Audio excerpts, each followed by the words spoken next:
Hello and welcome to Hexed Encountered. I'm Joe. In this video, we will be taking a first look at the game Battles of Napoleon, Eylau, 1807. This is from Uwe Walentin and is published by Sound of Drums, and it is Volume 1, as you can see right here, in a planned series. So I just got this. I did back it on Kickstarter, and I'm excited to see it. I really didn't play much Napoleonic stuff until recently, but I can see why people are attracted to Napoleonics. So anyway, we're going to take a look at this game, and then down the road I will do a playthrough, or perhaps more than one video on this game. So let's take a look at the back of the box here. Okay, so it does say the Winter Battle of Eylau 1807 is the first volume of the epic game series Battles of Napoleon. It simulates the most famous battles of Napoleon on a tactical scale, sharing the same basic rules.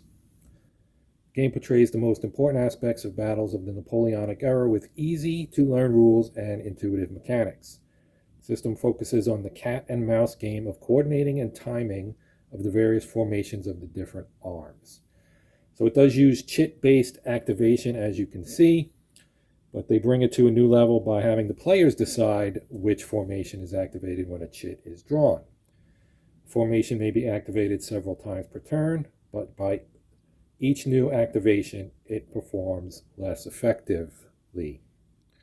Obviously, this would model the wearing down of the unit as it is called upon to do things more frequently, the friction of battle, so to speak. So this reminds me a little bit of some of the things that Herman Luttman has done with his games in terms of, you can activate a unit, but maybe it wears it down. I don't think this is a really new concept. It's been around for a while. I think Jim Dunnigan did some of this type of stuff way back in the day. But anyway, it's an interesting concept, and it does provide a lot more decision space, as you would probably guess. So in here we do have two 88 by 56 centimeter map sheets, 1,120 15 millimeter counters, 280 alternative counters, 125 colored wooden cubes, 2 army charts, 2 play aids, 2 counter trays, 4 dice, and a rule book. This is a big game, as you might have guessed from that list of components. It is, however, listed as being of moderate complexity and it has a decent solitaire rating. It's for players 14 and older, and the play time is estimated to be 3 hours or more. So as I mentioned, this is published by Sound of Games from Switzerland, and it was designed by Uwe Walentin, and the graphics were done by Mark von Marshall, who has done a lot of stuff. I know he's done a lot of stuff for Lock and Load and some other things as well. So let's take a look inside the box. The box is very nice. I was a little bummed it's got a little ding here in the corner, but shipping does that sometimes. You pay so much money and they screw it up and beat your stuff to death. So you have a tally stick here right on top. You do get, it looks like, some counter trays too as well. So that's a nice touch that you don't see all that often these days. Except for Worthington. Worthington does that typically. So here's our rule book. We have scenarios, notes, and history. This is a thick and heavy box, by the way. Here's all our counters. That is a pretty thick pile there. So let's start with the rule book like I usually do. So here's our rule book for Eylau 1807. It looks like it runs 33 pages.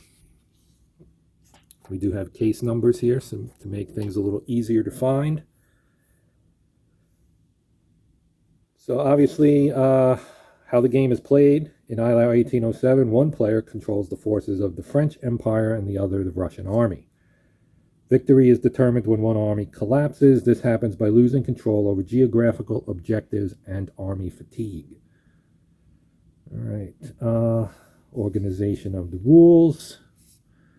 Game material, same thing we saw in the box. Here's our scale. Each hex represents roughly 150 meters from hex side to hex side. Each strength point represents 100 infantry, 50 cavalry, or 3 to 4 guns.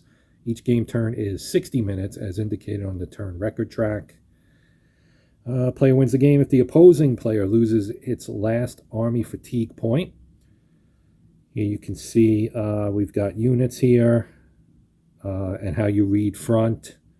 So it's got facing. So you've got front and rear, obviously, and then flank as well, depending. Battalion. This is the 2nd Division, 2nd Battalion of Line Regiment. Okay, strength points and movement points, and a line infantry symbol. We have leaders as well. Here are our playing pieces. Nice colors for everything. Easy to determine what they are. You've got your artillery of the horse variety, Cossacks, Hussars, etc., etc. Game markers, square, control, smoke, weather, turn, alternative loss markers. Oh, that's interesting. So you can track it there, the Pollard markers. Wooden cubes, leaders. Here's our army leaders. Yeah, you may know these guys right here. Division leaders, corps leaders. Marat has his own, I guess. Sequence of play. You've got weather determination, the order phase, determination of available ACs for each army. First player determination. Each order gives the players a number of initiative points. Okay, so you're going to use initiative points for determining initiative. Makes sense. Activation. Okay, weather and evening. Historical weather, so you can just play with historical weather instead of rolling for it. Gives you a little bit of a way to mix things up. Play it by the book, or go with maybe having more or less snow. Orders phase. Orders. So you can see your different orders here. I don't want to read the whole book to you guys, obviously. Fatigue, initiative. The activation segment. Mass cavalry charge, the French Guard. Simultaneous fire segment, unit formation and facing. You've got infantry examples, cavalry examples, forming square. Artillery, stacking, movement. Fire combat, artillery fire, leaders in combat, line of sight. Assault, special rules for Cossacks. Check to stand. Losses, retreats, terrain effects on movement and combat, recovery, reinforcements, the glossary. AC is an activation cube. And here's our credits. Oh, Carl Paradis was involved in this too, I guess. He was the head proofreader. Oh, Mark Ruggiero. Very nice. That is the last page. Then you have some pages for notes. And there is your rule book. Very nice. Here we have our scenarios, notes, and history. So this is a bit smaller. Scenarios. The battle for Night Quarters on February 7th. Murat's massive cavalry charge. Devoe's attack. Lestolk saves the day.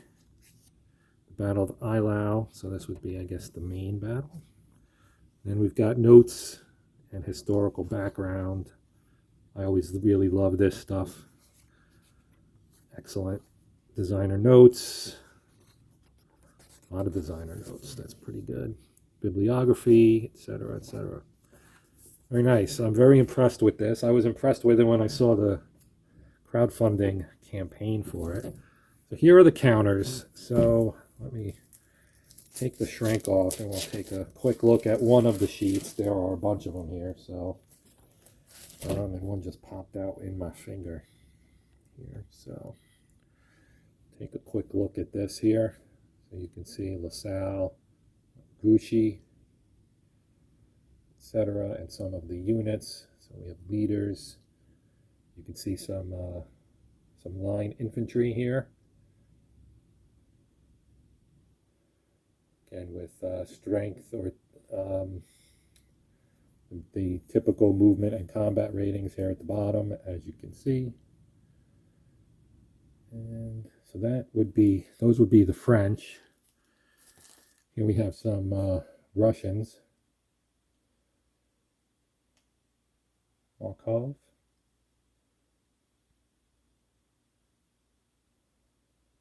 So very straightforward looking counters, easy to read. That's always a pleasure to my aging eyesight.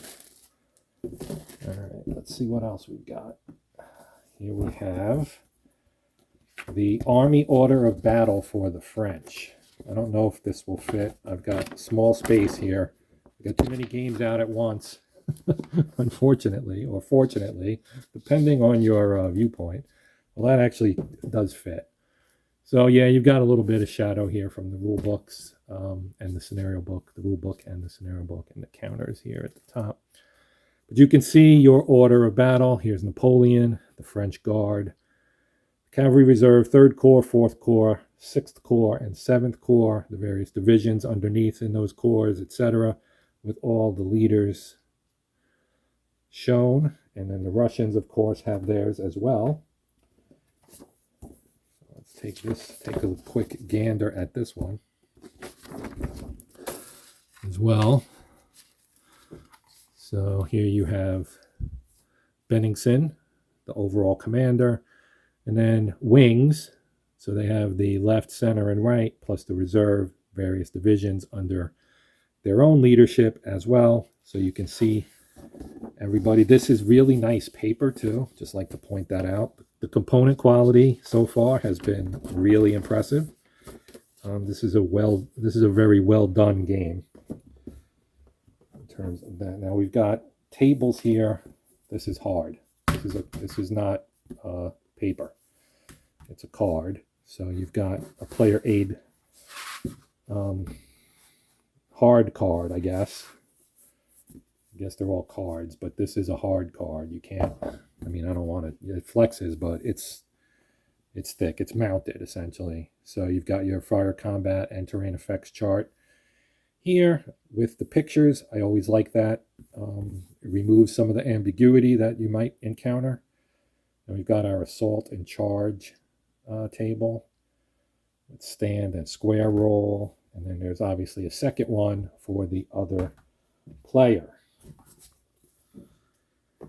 Everybody gets their own. Here are our maps. They are paper. So there are 2 maps. Endeavor to show them as best I can. Again, my space is limited a little bit here. I am sorry. I apologize for that. But so here we have I guess this is the lower half of the map. So this would be the eastern side, I suppose. Yes, the compass rose rather, is down here, and this is north. That would be east, of course. So you can see you've got clearly delineated elevation levels and so on, as well as some little towns and so on and so forth. We do have over here the turn and weather clock in one corner. So that is cool as well. So that would be the bottom half, and I know I didn't show the whole thing, but I will definitely do so when I do the playthrough. I just kind of wanted to show what the map design looks like. As you can see from that first one, and here is the top half, so we'll do the other side here. So here you have Althoff over here in the corner. You can see it's very muted, subdued, wintry colors, right? It makes sense. This was a winter battle. The weather was not great. There was snow on the ground and snow coming down, and that's reflected in the map. So it's very, very whites, grays, very light blues, etc. But very, very nice as well. Paper's nice and thick. This should hold up pretty well. You may have issues getting it flat, so you might have to put it under some plexi or something of that nature. Now, here we have one for each army, of course. You've got the Russian army and the French army for organization and orders and activation. So you can track all that here. And then in here, we have our other components. Now you might say, hey, I thought there were dice in this game. Here are our blocks, another tally stick. I actually, for being a backer, you get special dice. So these are the special dice series. You can see they say Eylau 1807 on them. So you do get 4 dice as well. But that is what's in this box. So as I said, I'm really looking forward to playing this game, and that should happen relatively soon. I always say that. But I do have a backlog that I need to work through, and I'm doing my best to do it. Things are a little bit hectic work-wise for me, but otherwise I would be churning this stuff out, believe you me. Anyway, that will do it for this one. I do thank you for watching. As always, please consider liking, sharing, and or subscribing. That is always appreciated, but even if you don't, I hope you'll come back and check out something in the future. For now, that's going to do it. I'm Joe. This is the Hexton Counter channel, and until next time, as always, happy gaming.